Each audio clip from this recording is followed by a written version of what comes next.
धाराशिवमध्ये नव्याने बांधलेल्या बसस्थानकामध्ये रात्री चालक आणि वाहक आराम करत असलेल्या रूम मध्ये अचानकपणे पीओपी ढासळलेला आहे।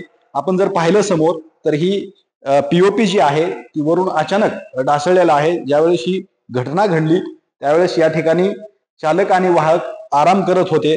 मात्र नव्याने बांधलेल्या बसस्थानकाचा अशा प्रकारे जर घटना घडत असेल तर त्याच्यावरती प्रश्नचिन्ह जे आहे ते निर्माण झालेलं आपल्याला पाहायला मिळतंय। आपण पाहू शकतो या ठिकाणी एक चालक सुद्धा झोपलेले आहेत। मात्र मध्यरात्री ही जी घटना घडली यामध्ये कुणाला इजा जरी पोहोचली नसली तरी ही इमारत जी आहे ही नव्याने बांधलेली इमारत आहे। गेली 6 महिन्याखाली पालकमंत्री धाराशिवचे प्रताप सरनाईक आणि राज्याचे परिवहन मंत्री यांनी या इमारतीचं मोठ्या थाटामाटामध्ये उद्घाटन केलं होतं। मात्र गेली 6 महिन्यामध्ये या बसस्थानकाची कामे सुद्धा अपूर्ण राहिलेली पाहायला मिळत आहे।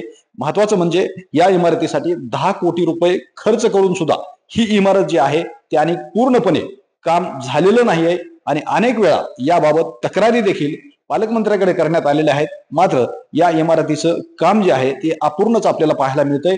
दुसरी महत्वाची जर गोष्ट पाहिली तर या ठिकाणी जी या पीओपी ज्या ठिकाणी ढासळली त्याच ठिकाणी चालक आणि वाहक झोपलेले होतं। मात्र सुदैवाने त्यांना काही इजा पोहोचलेली नाही आणि आपण जर पाहिलं तर वरील पीओपी जी आहे पूर्णपणे ज्या ठिकाणी पीओपी ढासळला आणि त्याच्या साईडला जर पाहिलं तर ठिकठिकाणी पीओपी निखळलेला आपल्याला पाहायला मिळतोय आणि त्यामुळेच आता कुठंतरी हे चालक वाहक जे आहेत त्यांच्या सुरक्षेचा प्रश्न जे आहे तो निर्माण झालेला आपल्याला पाहायला मिळतोय आणि ह्या बसस्थानकाची पूर्णपणे काम कधी होईल यामुळे मागणी सुद्धा होताना पाहायला मिळते। श्रीराम क्षीरसागर, TV9 मराठी, धाराशिव।